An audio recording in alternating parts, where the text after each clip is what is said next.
দলগ্রাম মাদ্রাসার বাসরিক ওয়াজ মাহফিলর দাওয়াত দিয়েছেন মৌলানা সাদিকুর রহমান খান সাহেবে। কথাগুলা শুনুকা আর বেশি বেশি করে শেয়ার মারিয়া সবার কাছে দাওয়াতটা পৌঁছাইয়া দেখা। আলাইকুম ওয়া রাহমাতুল্লাহি ওয়া বারাকাতুহু।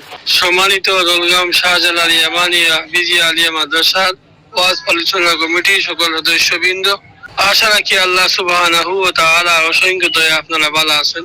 সকলের অবগতির জন্য জানালি যায়, দলগ্রাম শাহজালাল আলিয়া হাফিজিয়া মাদ্রাসার বার্ষিক ওয়াজ মাহফিলের তারিখ নির্ধারণ করা হয়েছে আগামী 29 জানুয়ারি রোজ বৃহস্পতিবার।